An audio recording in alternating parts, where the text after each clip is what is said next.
everybody. Join me.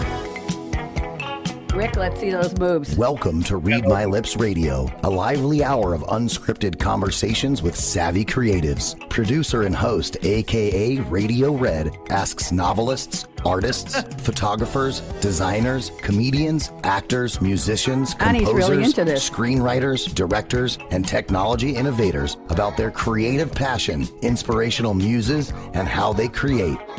Ooh, how those lips can talk. Now, here's akaRadioRed. Thank you to the wonderful voice who introduces me. That's Ryan Treasure. Used to work with him at Voice America. I'm Radio Red. This is Monday, and this is my special little place in the world called Read My Lips. Cool conversations with creatives, where I have the pleasure to speak to a panel of really, really, really interesting people. They're usually authors, but not always. And we're going to talk about what makes our creativity tick, when we discovered that we were creative.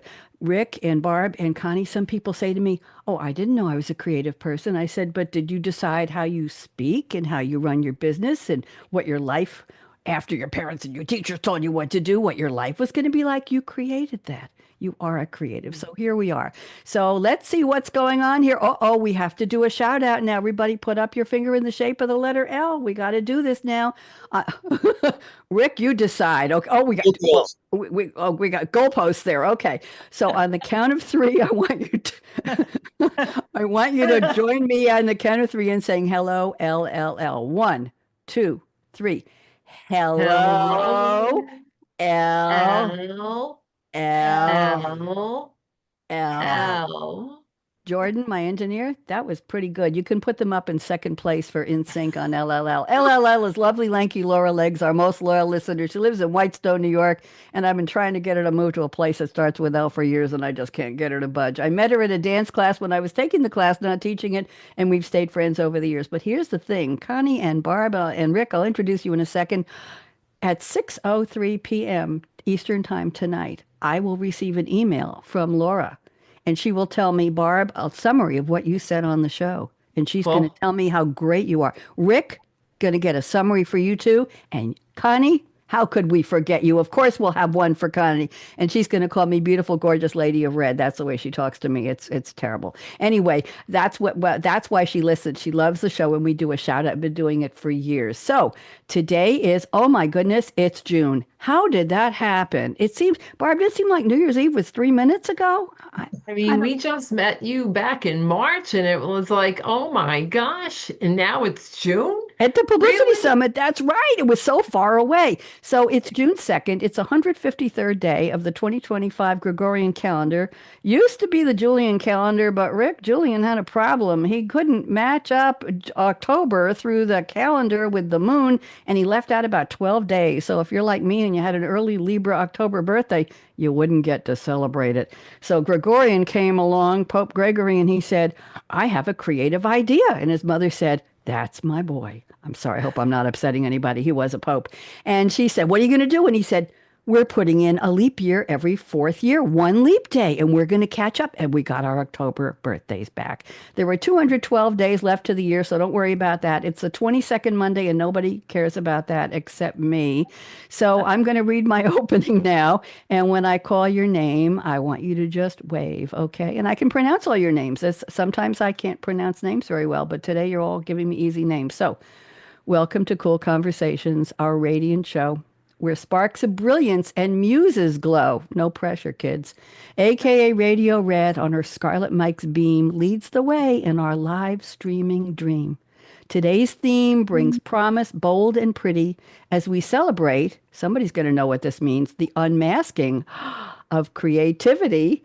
With purpose, with passion, three creatives take flight. Barb Stone, Rick Patterson, and Connie Bennett share the light. Here we go. Barb, you're up first. From Bayshore, New York roots to marathon strides and watercolor dreams, Barb guides people to purpose, igniting life's gleams. As her family's first-gen graduate at 16, she forged a path unseen. Through loss and alopecia's test, her spirit rose serene. Barb donned a mask of fear, her confidence held tight. Performance strains gave way as she sought a higher light. 2 decades steering factories, CFO and EVP roles in hand, she swapped the pursuit of profit and her mission of truth took a stand. Barb, did you like it? Oh my gosh, I just loved it. I'm glad. I'll tell you who helped me with it when we're done. Rick Yeah. Patterson is here. At a global chemical firm, Rick Patterson charts the market's quest. As speaker, author, DEI trainer, his insights spark minds to be their best.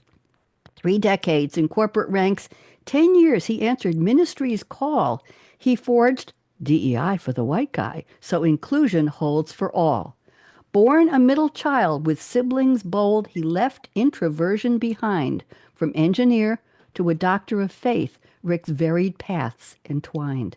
He founded church, raised cattle stock, and adopted four with grace. Unmasking shame in his first book, now creativity takes its place. Rick? Nice. Well done. Bravo. Good. I'm glad. I'll take a bravo. You are the And creative one here, aren't oh you? dear, I have help. I'll tell you in a minute. And Connie Bennett is here. Once trapped by sugar and carbs, Connie Bennett faced her plight. As a journalist turned coach, she embraced health's guiding light. Her books, Sugar Shock, To Blue My Diet, set our cravings aglow. Mine are still glowing. She maps why snacking spirals, then shows us how to let go. Connie packed on 21 pounds in grief, then set about to explain those 21 reasons why eating helps dull distress as rain. Armed with training and insight, she steps onto wisdom's stage with science-based tips to bounce back boldly through our life at any age. Connie, what'd you think? That's really good. I'm glad. I'll take really good and I'll take bravo. So let me close this out now. So gather round where the cool vibes sway as we dive deep into creativity today. AKA Radio Red's Roundtable lights the way. We hope to inspire you to live large, love life, and play. Okay, kids, how'd I do? You did great. Okay, I'm glad. All around. That's my gift to all of you is to do that. And I have a, partner in crime. Her name is Sylvie, Sylvie. She's my virtual assistant. And here's what happens. The process is I take all of your bios, and there were a couple hundred words by the time I put them together in one big text block with an and in between. And I say, Sylvie, I'd like to get an 8-line, 8-stanza rhyming bio overview, not a poem, of each of my special guests. And she thinks about it for a little while, and then she comes back, usually in about 8 seconds, and gives me, actually, I sent yours individually. I didn't send them as a block. She'll come back with the 8-line stanza. Then I take it and I relate it back to the bio you sent me, and I see whether it resonates with me. Did I like the rhymes? Did we pick up the highlights of who you are? Does it make me feel good and proud to present that as my gift to you? And I'll go back to her and I'll say, line 3 and 4 of Rick's, I didn't like. You use too many light and bright and fight and sight, and we got to have. And she'll come back, and then I'll edit it, and I'll say, "What do you think of this?" And she'll say, "Oh, that was just brilliant, Red." So we go back and forth, and then I get the final say. And I'll tell you later where Sylvie lives, and I won't tell you right now. But she's French, and we speak in French. Everybody know what a bisou is in French? Bisou, bisou. Yep. No, Rick, you Yes. need to learn that. It's a kiss. We send each other mille bisous over the internet. It's very sweet. Okay, so I'm going to go around the table. I'm glad you like those. And I'm going to start with you, Barb Stone. It's my pleasure to welcome you officially to Read My Lips, and I'm going to put you on speaker view. Barb, fill us in. Is there anything we missed in your bio? How can you take a life and make it into 8 lines? Seriously, Oh Red. my. Barb, give us a little more, please, and welcome. So one of the things, thank you, Red. One of the things that I know to be true is that I started my journey after the manufacturing, and you talked a little bit about that, was I needed to become creative. And I never really realized that I was a creative being until I started my business. And then it's like, what are you doing? You have to create. There isn't a book that says step by step. You got to figure it out as you go. And that's when I really started becoming creative. But you know what? One of the things you stated that you've got Sylvie around you, you've got a team around you. because they help you. And so when I ended up starting this business and recognized I was a creative being, I needed to bring a team around me. And that's what helped me get to being who I am.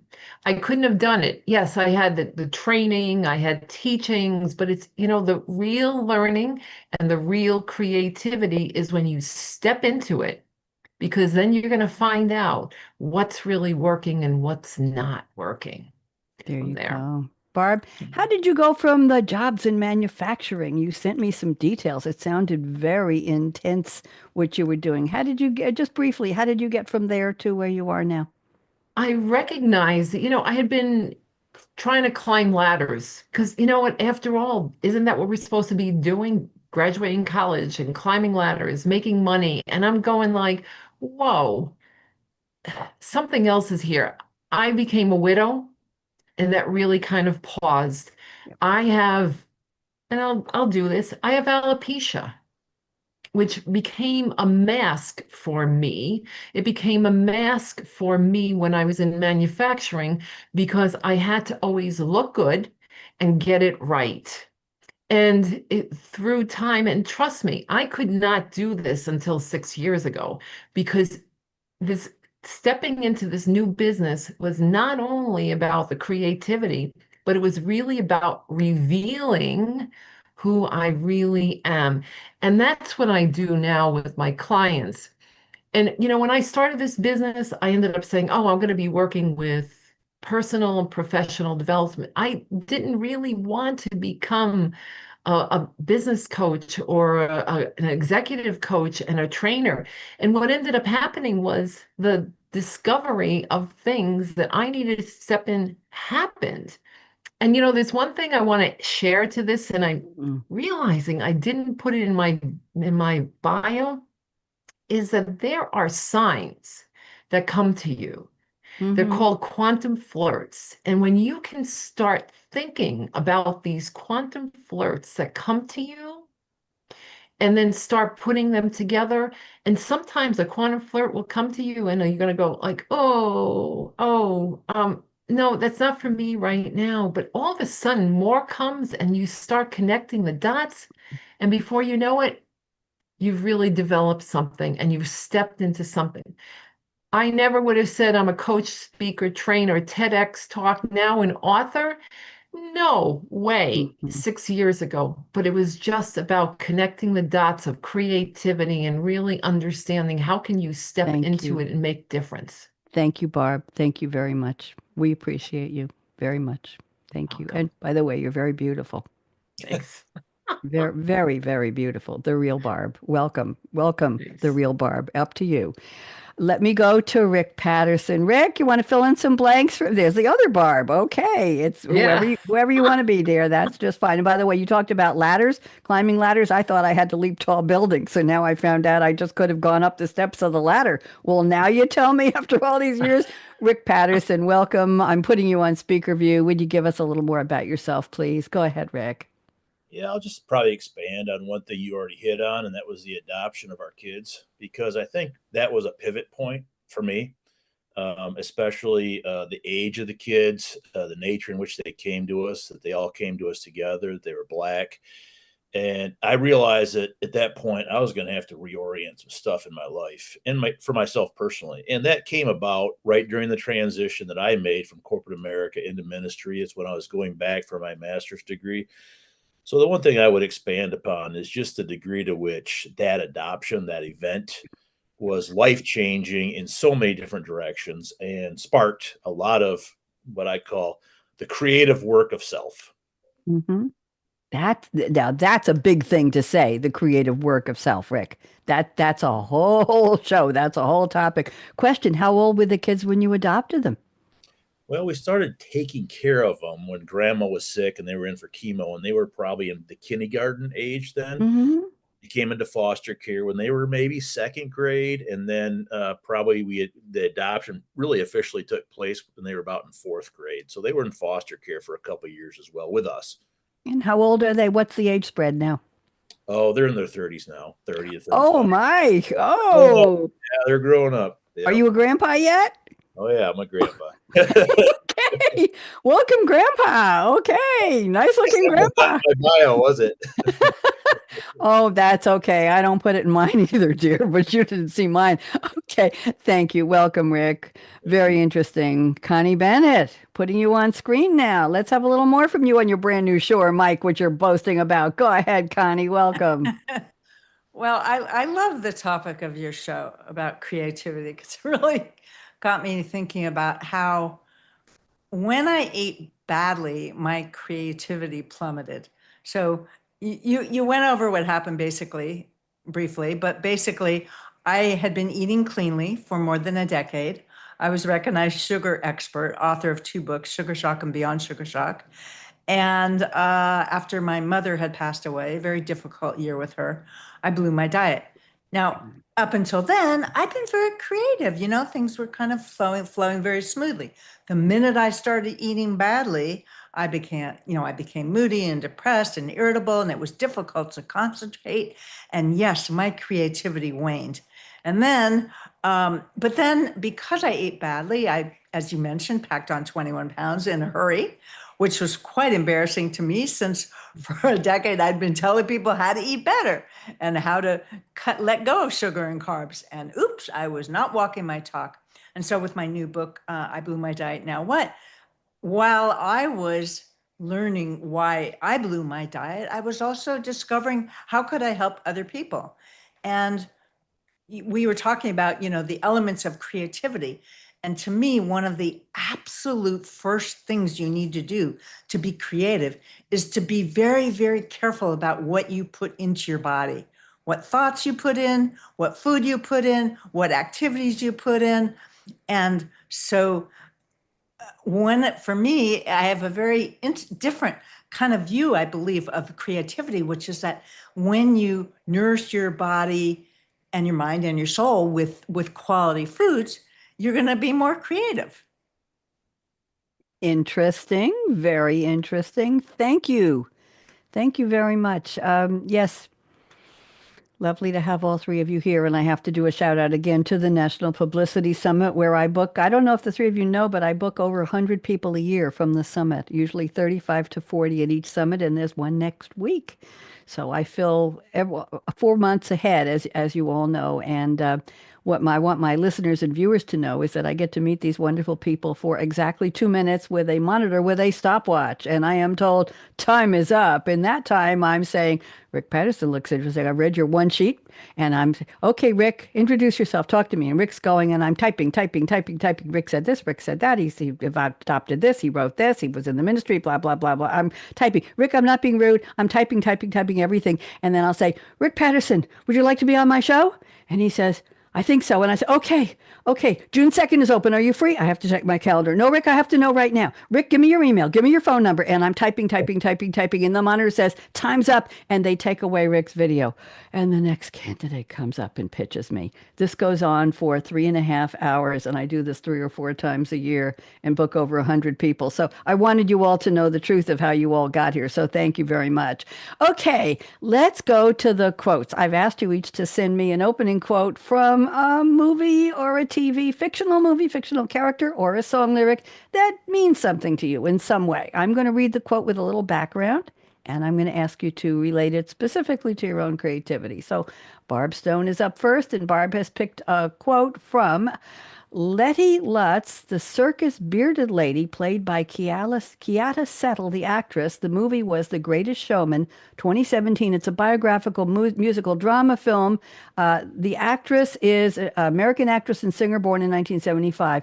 This Is Me is a song performed by her for the film. It was released in 2017. Let me see. It was the best original song at the 75th Golden Globe Awards, nominated for the best original at the 90th Oscars, and more. The song charted in the top 5 in the UK, top 10 in Australia, Ireland, Malaysia, must mean something, Barb, South Korea, and top 20 in Belgium and New Zealand.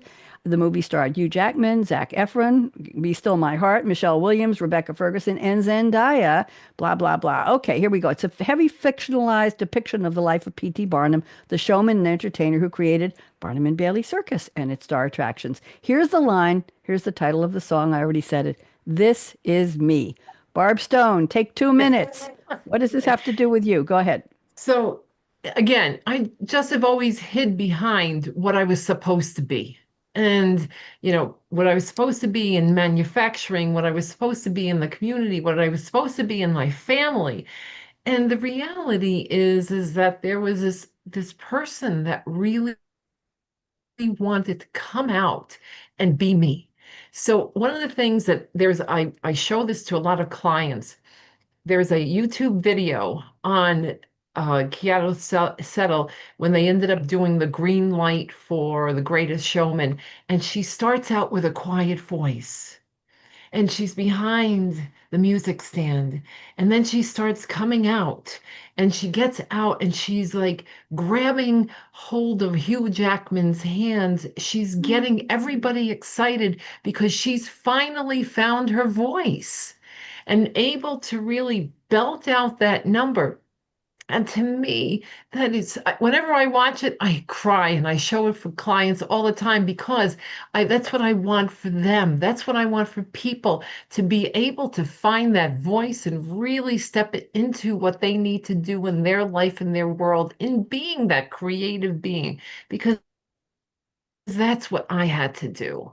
Thank you. That was lovely. That was really lovely. I think at a certain point in time, we all would aspire to being able to say that, wouldn't we, Rick? And wouldn't we, Connie? And we know Barb did. And I don't know. I think I recognized it. I'm an early woman in tech, and I was a programmer analyst back in the mainframe key punching days. And I wrote my code and key punched thousands of cards and ran programs for a statewide community college system on the West Coast. And I thought all I could do was really write in code.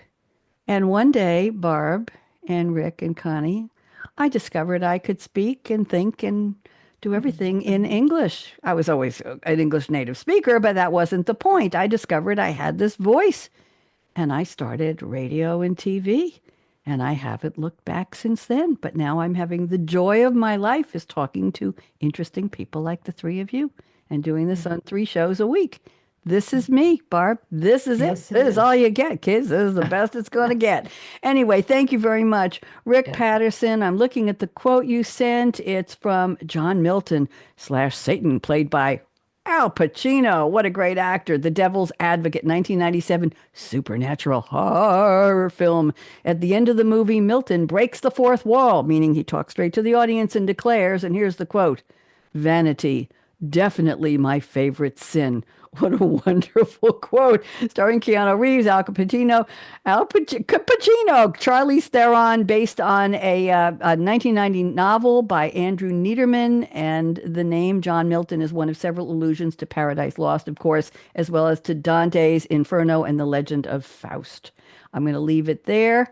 Vanity, still my favorite sin. Rick, what does this have to do with you? Talk to us. Well, it's got to do with masks, ironically, like Barb was talking about, in the fact that it's our vanity. I call it shame. Shame drives vanity, but Mm. it's this root thing inside of us that forces us to don our masks. I love what Barb said: hide behind what I was supposed to be, and that word for me is shame, but it's vanity. It's got these things that force us to present something to the world that is not inherently us. And eventually, the longer we portray that, the sooner it is we're just going to break down. All right, that is not sustainable living. And for me, that's exactly what happened. Is I basically broke down right around the time we had the kids and everything, and basically came to the conclusion that my vanity, my shame, I called it narcissism at the time, was just going to destroy my entire family if I didn't do something about it, which is when you get into the work, the creative work of self, actually understanding what it means to unmask. Unmasking is a creative endeavor, and it's a brutally creative endeavor, and you got to stick to it. So for me, I think the devil, whoever that is to you, gets a ton of mileage out of our vanity, our shame, and forcing us into being lives and being people that we really are not. Very, very interesting. I had an interesting the past couple of weeks, I realized I'm not sitting still and letting people be rude or nasty or hostile to me, and I'm speaking back. And I'm Mm. finding there's a power in doing it. I know, Connie, there's a power in doing it the right way. And when something upsets me, Rick, instead of just sitting there and saying, oh, I really shouldn't answer, they're just in a mood or they had a tough day, walk a mile in their shoes, I'm saying to myself, they don't have a right to talk to me like that. And it happened very quickly this morning. Somebody wrote me an unsubscribe, not just an unsubscribe from my email, you know, the one I sent with the promo this morning, the e-blast. They didn't just say, please unsubscribe me. The email came across, you need an unsubscribe button. Please take me off your list. And I got all agitated. And Rick, I said, oh, I'm this nice person. I just host radio and TV. You know, nobody, I'm not important. I have this mask of kindness and loveliness. And you know what I did? I wrote back and I looked up his website. He had been a guest on the show a couple of years ago, and I Oh, looked up wow. his. Most of them are, and I only 1,100 names so far. And I looked up his email, and I shouldn't really say this. He calls himself the emotion expert. So I wrote back, Dear Dr. Emotion Expert, you'll never find him. Dear Dr. Emotion Expert, Oh, I would appreciate your realizing the impact of when you make a command to somebody, not knowing the circumstance, what impact that had on that person. I said, yes, sir. We are removing you, deleting you, banishing you, prohibiting you from our list in the future. We wish you well. And I sent it. I felt so much better. I did. I did. And do you know what? 10 minutes later, he emailed me and he said, I owe you an apology. huh, I could have been more gracious in my request to leave your list. huh. Mm. And I thought, Mm. okay. Rick, what do you think? Cool beans? I think the apology is the most underrated form of communication in our world today. There's such power in an apology. There's such power in humility, in owning something that we've done. It takes a mask removal, for lack of a better word, to It apologize. does. It And does. so props to both of you, but really, I mean, to be able to Yeah. own something you've done Yep. is and I had to suffer through learning that. And I that's know. And I wrote back to him and I said, just so you know, my list of 1,100 names is hand curated by me only with people I value and trust and have met. And I do not have an unsubscribe button because I send out 11 copies of this with 98 emails per copy so that I don't get hit by the spam filter people at Outlook because the violation is over 100 names means you're spamming. So I have to count nine. I have blocks of names and emails and I have to copy that email 11 times. Plus I keep one copy in my draft folder and I send it out and I make sure every name, every email is perfect. And then I send it. And I said, that's why there is no unsubscribe button because I don't use a service for that. This is done personally by Oh, me because I care. I didn't hear back from him, but I wanted to get that off my chest and say, you know, who do you think you're talking to? No, no. Anyway, blah, blah, blah. Thank you for Yeah, that. Yes, Barb. I just want to add to that. I think, sometimes people do these things and sometimes they don't recognize that there's a human on the other side, Yeah. Yep. and Yep. it's just like, Yep. okay, just where's the unsubscribe? I mean, it's like, Yep. hello, this is the way Yep. I do things. So please, Yes, it's a judgment in there. there is. Recognize there's a human I, there. I was in a business meeting 2 weeks ago and I was trying to add some value. Somebody was having some trouble with something technical. I thought I could help. And the other person, third person, was saying, shh, shh, and shushing me. I heard it 3 times. You know what I did? Rick, you're going to love this. I said, it's clear to me I'm not adding any value to this meeting. I'm going to bow out. I have other things to do. Thank you very much. And I dropped out. My role had been done. I was moderating something for these people, and we were done with the live show. So anyway, it was, and then I went back 10 minutes later. Do you know the person who shushed me sent me an apology email, Rick? She Mm. sent me an apology and said, I apologize, but I think the two of us need to step back and let the people who know this technology help if this happens again. But she said, I apologize if I was brash. Connie, I'm going to take your comment in a second, but I want to get to your quote because it's Connie quote time. So here we go. Connie has sent, and you can add your comment into this. Connie sent a quote from Oh, how appropriate. Stronger, What Doesn't Kill You, the song by Kelly Clarkson from 2011 from her fifth studio album, Stronger, originally titled What Doesn't Kill You, parentheses, Stronger. The song was the album's second single, written by Kelly Clarkson, Jorgen Olafsson, Ali Tamposi, and David Gamson. Blah, blah, blah, blah, blah. It derives from genres of dance pop and electro pop, themes of empowerment and recovery following a heartbreak, with the chorus inspired by Nietzsche's quotation, "That which does not kill us make us stronger." So that's the line, what doesn't kill you. Everybody want to sing? Connie, why don't you tell us how you picked this and briefly, what does this mean to you? Go ahead, Connie.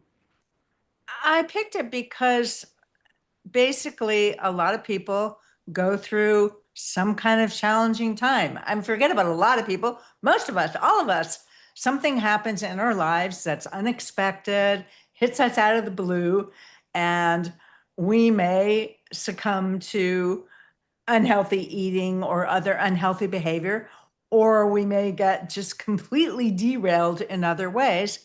And instead of letting it, just weigh us down, I guess pun intended, we can rise up, we can meet the challenges, and we can become stronger than we once were.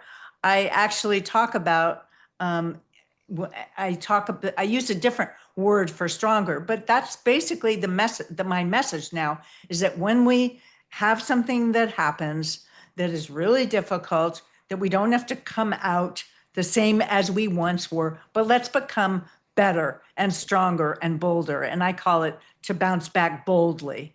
And so I read all about Kelly Clarkson and just things that had happened with her. And the message really resonated with me. I actually, it's one of the songs in my upcoming book, or no, it's not upcoming, it's already out. I Blew My Diet, Now What? I actually have songs at the end of each of a 3-week program to help people to reboot and to bounce back to bounce back better and bolder. Now that is creative. That is creative, blending the power of music with the power of whatever the what doesn't kill you makes you strong. Makes it. Yep. Great song. Great song. Thank you, Connie. And you want to make a comment about what we just talked about? Go ahead. Well, now I can't remember. All right. You'll remember it later. You'll remember it later. No, I do. Okay, Remember. go ahead. It had to do with haters, online haters, and what we were talking about. So I actually had subscribed to NetGalley, which is a service that you can use if you're an author, and all these people will review your book. And I believe the very, very first review, by the way, so I worked on this most recent book for 7 years, okay? I thought about it a lot. I researched it a lot. And I think it was the very first review, and it was something like, not worthwhile. It was like a 2-word review. Oh. It was dismissive. It was cold. It was brutal. It was the beginning. I had forgotten. Because this is my 3rd book, but I sort of had forgotten the power of a review. It's like, oh yeah, I need to put my armor on and not get affected by this. And so just what you had said, and what you all said, that a lot of people, when they send out emails, they just don't realize there's a human being on the other side. So these people, this woman on Net Review or NetGalley, she sort of didn't realize, oh, there's a human being who worked on this book for years. But I think that what it points to is that we all need to be really careful about when we talk via emails. Yes. And that when we send out emails, we need to remember there's a person on the other end, and that person may be sensitive. That person may be going through a tough time.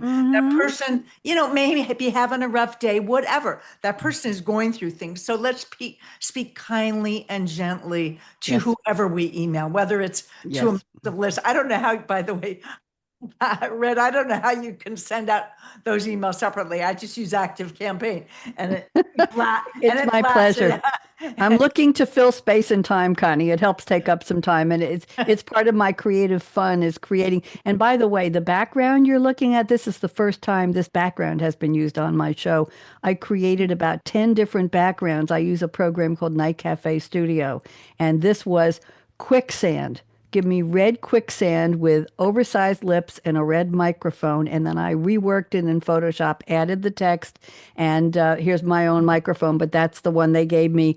And this is the first time in honor of the three of you and Rick unmasking, I decided it was time to remask the show and give it a new look and feel. And this is the first time I've had this background. So I want you all to know that's why you might not recognize it. Wow, It's Rick, very fun. It's thank very you. fun. I think so too. It's got a little zebra in there. It's got a little red bing in there on the lips. Oh my goodness gracious. So let's go to the part of the show. I'm looking at the clock. We're doing okay. I'm going to pick one statement or two from each of you and just take about 2 minutes because we still have a lot to cover here. Barb, I'm going to your statement number two. I'm happy to read it for you. You say, when I make a difference with my life, I create amazing experiences in my life. So Barb says, I stepped into the land of coaching. I thought I was going to help people, but in reality, I created an experience of wonder. When you unfold what is going on for people, this is our theme. They can find amazing experiences and answers to questions. So, Barb, why don't you give us just a couple minutes and let's see if it resonates with the rest of us? Go ahead, please. So one of the things I think that we all do when we step into this new journey, it is about really stepping into the circumstances and finding what we really need to do. And as a coach, what I do is I really hold the container for individuals to be able to really find the answers. Because if they can find the answers to themselves, they're going to really be able to uh, make it land. But one of the things that with circumstances that happen in our lives, I think that there's three things that can happen. You can become a victim from the Mhm. circumstances. You can say, this happened to me, live in the land of to me and not really move anywhere because, oh my gosh. Or you can end up saying, this thing happened for me and really allow it to be able to create for you and you create from it.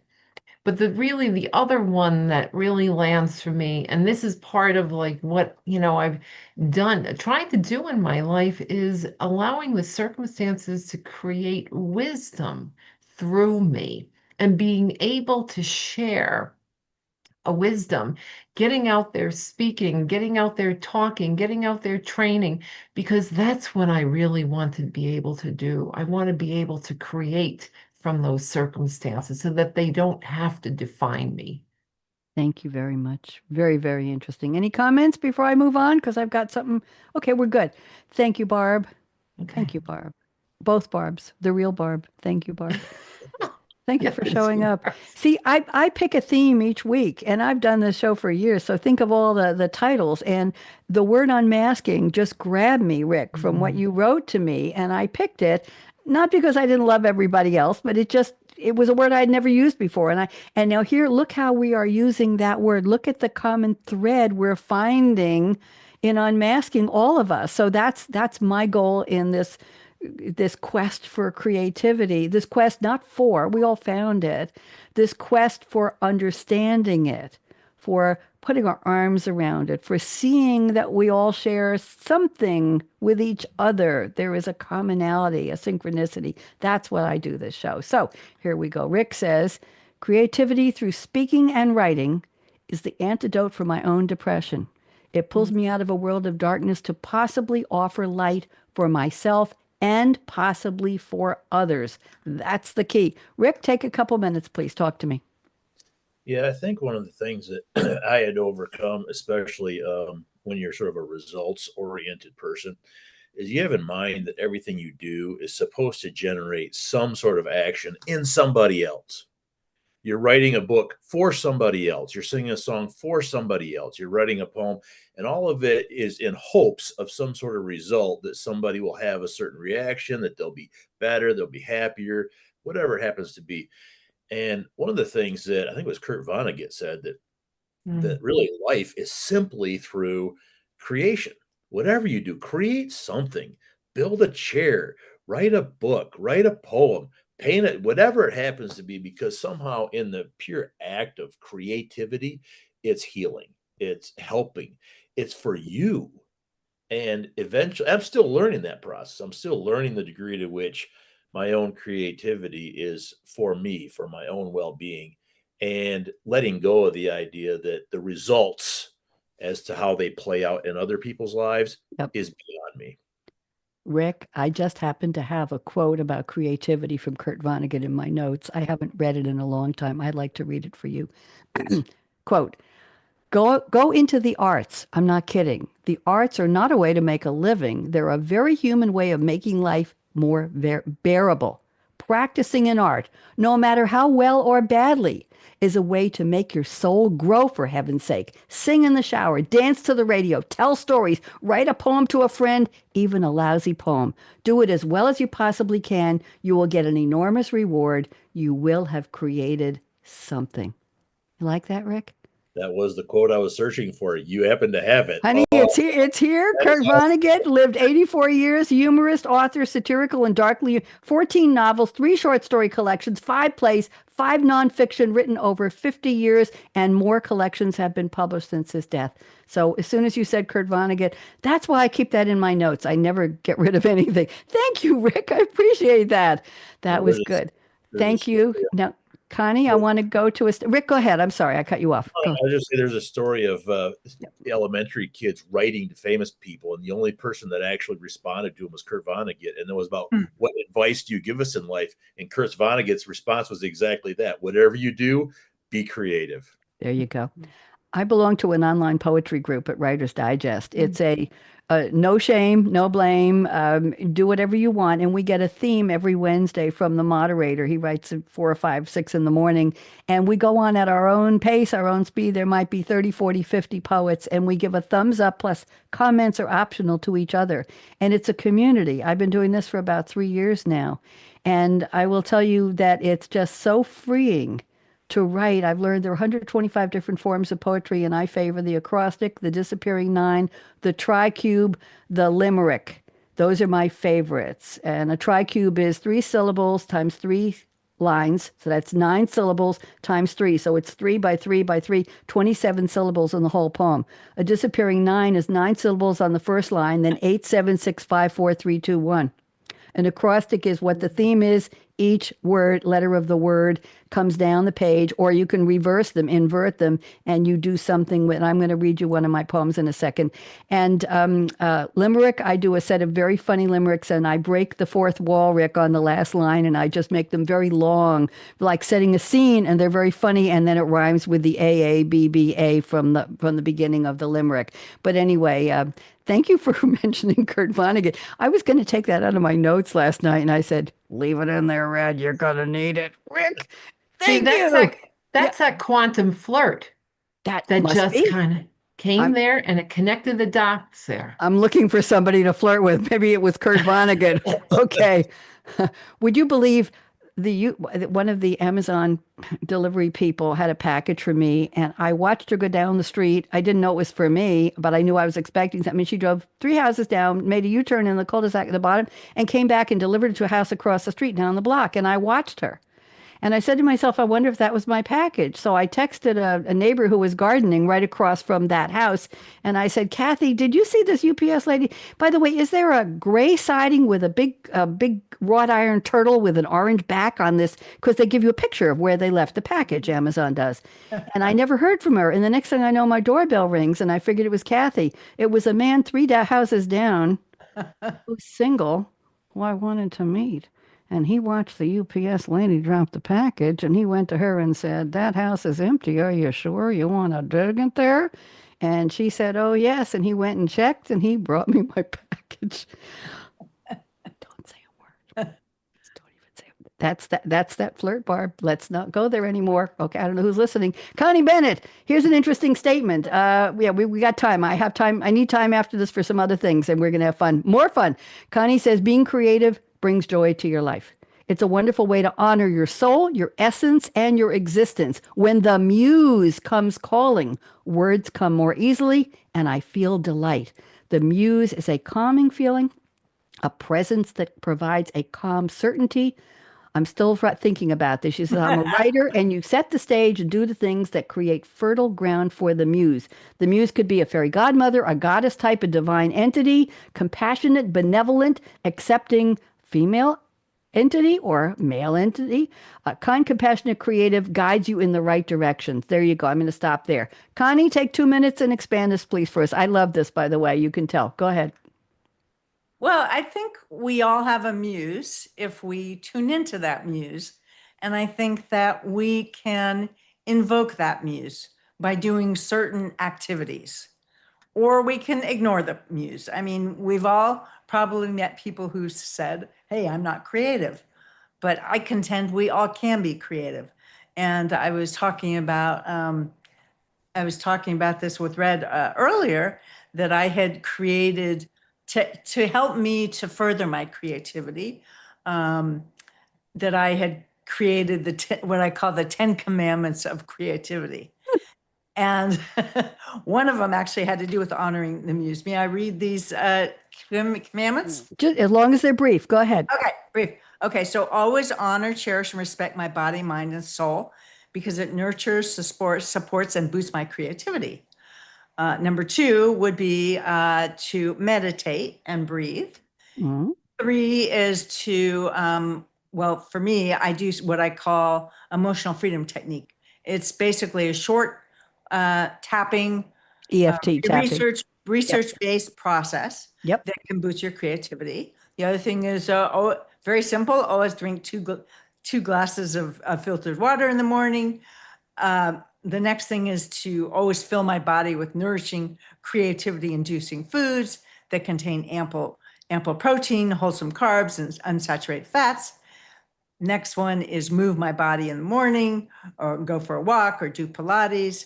And next one's kind of interesting. I always keep my cell phone at a distance away from my desk. So I have to really reach over to it so that it's not going to disrupt my creative process. Number 9 is to put words on paper by hand for a few minutes every morning. You can type, but Julie Cameron, the creativity guru, talks about that. And another way is to watch calming blue ocean waves. And if you can't get near an ocean, you can also get outdoors, watch colorful flowers, trees swaying, or listen to birds soaring, get out in nature. So those are 10 ways that. Honey, that I love them. Rick, Barb, what'd you think? Love it. Love it. Very well done, Connie. Thank you for sharing. Those were lovely, Connie. Thank you so much. I appreciate that. I'd love to receive that if you could just pop them into an email. I think Barb and Rick would as well. Absolutely. I want to read all of you. I have a poem I wrote in July of 2024. And by the way, on this poetry group during the months of April and November, we get a PAD, a poem a day challenge with a prompt every single day for those months. Wow. So I write 3 to 5 to 8 poems a day for every April and every November. So I've written about 700 poems so far. But this one was, the prompt was night shift, NIGHTSHIFT.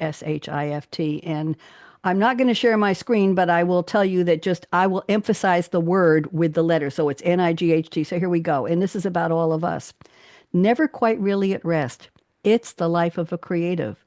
Going, gripping, gyrating, growling, groaning, growing. Highs and lows flowing on a mental Mobius strip. The days are the nights are the days again, shifting off and on, into and out of gear, hoping for unique brilliance even once. It's a calling, command, curse, roller coaster, finding eureka, euphoria amid frustration, fears. Thus is the life of the creative. What'd you think? Oh my gosh. Like Thank that? you for that. You're welcome. You're welcome. I keep that in my notes because it's one of my favorites. But sometimes, and by the way, I wrote 3 romantic comedy plays and they came to me, Connie, overnight, and I wrote them in 3 days each and then produced them in my TV studio in Long Island with community actors. And the characters told me what to say. Talk about a muse. Once I started, they just, 1 to 4 in the morning, I was working a full-time job, 1 to 4, 3 nights in a row. And I had the first play written. I didn't even have to look back. I didn't have to, oh, did she really mean that? I knew what they looked like. I knew what they sounded like. I knew their backgrounds. I knew everything. And I'll send you all the links to the plays. They're on my Vimeo. So I want to share with you, we got, 6 minutes left. Wonderful. In live streaming time, that's like a year. So I want to read to you some interesting things. Here we go. Bear with me. Today, June 2nd, events in the music industry. I don't think any of you are old enough to remember this, but in 1960, Bobby Darin played the Copacabana in New York for the first time. I went on a date at the Copa in New York once. It was really, really fun and very expensive. Ray Charles, 1962, I Can't Stop Loving You hit number 1 for the first of 5 weeks. Number 79, I know this one, Donna Summer's Hot Stuff, went to number 1 in the U.S. and lasted there 3 weeks. Excuse me. 84, Wham! Wake Me Up Before You Go Go. Remember that one? It hit number 1 on the UK singles chart. In 1987, Whitney Houston's second album was released with 4 number 1 hits. I Want to Dance with Somebody was on that album. 2001, a cover of Patti LaBelle's 1974 hit Lady Marmalade. Remember that one? The cover was Christina Aguilera, Missy Elliott, and Pink. Maya and Lil Kim hit number 1, and I lasted longer on number 1 than the original LaBelle. On this day in 2002, the wedding ring Paul McCartney had given to his fiancée Heather Mills, they had a fight. Guess what, Rick? They threw it out the window of a Miami hotel. It was a $25,000 ring. Guess what? The hotel staff used metal detectors and they found it the next day. They went ahead and got married. And in 2010, the Library of Congress Gershwin Prize for Popular Song, after giving it to Paul McCartney, he sang Michelle, Ma Belle to First Lady Michelle Obama at a White House performance. Today is the birthday. We're remembering Marvin Hamlish, the music composer who won Pulitzer Prize for Drama for A Chorus Line in 1979. He won the PEGOT, Pulitzer, Emmy, Grammy, Oscar, and Tony for his music work on stage and screen. He wrote from The Sting and The Way We Work and all kinds. I have a whole bio here. It's not enough. Today is Aquafina, the hip hop artist and actress. Remember her from Crazy Rich Asians? She's 37. Happy birthday. Actress Morena Baccarin, who's 46. Beautiful lady. She's in Fire Country now. I don't know how she landed in that. Wayne Brady, you all know Wayne Brady, actor and singer, improv comedian. I'm a big fan of his. 53. Andy Cohen, who does the late night, and he does the New Year's Eve with Anderson Cooper. I won't make any comments. Dana Carvey is 70 today, actor, comedian, and SNL alumnus who co-starred with Mike Myers in Wayne's World. Dennis Haysbert, you may not know him as an actor, but he played the president on 24 with Kiefer Sutherland, and he does a lot of commercials for Allstate. And Marie Cheatham, you may not remember her. She's 85, but she played Marie Horton on Days of Our Lives starting in 1965. 3 birthdays you won't care about, but I do. Okay, listen up. Somebody named Scott Wozniak is 28 today. Why is he here, Rick? 1.9 million subscribers on YouTube and 758 million views. 700, I keep saying I'm in the wrong business. He's an internet comedian with video game-centric reviews, editorials, and retrospectives. And he announced on Instagram he collaborated with Monopoly to create his own limited version of the game. I don't know how. On TikTok, we have a birthday. Little Fox Hermes. He's 18. 2.9 million followers and 340,000 on Instagram. It's a girl. Videos of herself in clown makeup. Rick, unmask. There we go. She puts the mask on. And Connie, she's out in nature. She does videos of herself in nature. Okay. On Twitch, we have a gentleman named Shroud, whose real name is Mike Grzyski something. He's 31. He only has 11 million followers. He has the 3rd most watched Twitch channel of 2018. And today is National Bubba Day. If you know anybody named Bubba, happy day, not birthday. Today is I Love My Dentist Day. That's up for grabs. Today is Leave Work Early Day. I work from home. I'm always leaving work early. It's Rocky Road Day, Rotisserie Chicken Day. June is the month of Georgia blueberries, mangoes, fresh fruit and vegetables. Ooh, Barb. Ooh, I'm sorry. Ooh, Connie. Barb, too. Frozen yogurt, iced tea, lemon, soul food, and it's steakhouse month, not steakhouse. In 2014, I closed this show, ladies and gentlemen, with top 10 tips for women, and I saved it, Rick, in my notes. And the number 1 tip was aspire to be Barbie. The biatch has everything. And that was 10 years before the movie. See, it pays to save your notes. There you go. The number 9 was when life gives you lemons, make lemonade and add vodka. Yes, I have. How many times do I have left? I got 1 minute left. Thank you, Jordan. Okay, here we go. Closing, and stick around and we'll talk afterwards. I still have to tell you about Sylvie. Here we go. Life is short. Break the rules. I think we all did. Forgive quickly. Never. Kiss slowly. Always. Love truly, and everybody laugh uncontrollably with me for 3 seconds. 1, 2, 3. Thank you. And never regret anything that made you smile. Final words. Work like you don't need the money. Dance like no one's watching. When I taught disco in high heels on a Formica tabletop in a high school cafeteria, everybody watched. I never fell. Sing like nobody's listening. Love like you've never been hurt. We all have. Let your heart regrow, regenerate, and love again. Money talks. Chocolate sings. La. And last but not least, I stole this line from another host years ago. Thank you for turning me on. I'm going to stop. Let me see if I can find my outro music here, and we will go out with a bang here. Let me see. Read my lips close. Here we go. Okay, here we go. And it's playing and we're not hearing it. That's because I have the volume off. Hold on. Let me get this. Jordan, 1 second. Don't close us yet. Here we go. Bingo. On Read My Lips Radio, producer and host, akaRadioRed, invites you to eavesdrop on her live, unscripted conversations with smart, savvy, creative people as she discovers what makes them tick, where they find their inspiration, when creativity first became their passion, and how their creative process can inspire the rest of us to think out of the box. Enjoy akaRadioRed's always lively, cool conversations with creatives. Oh, how those lips can talk. Thank you very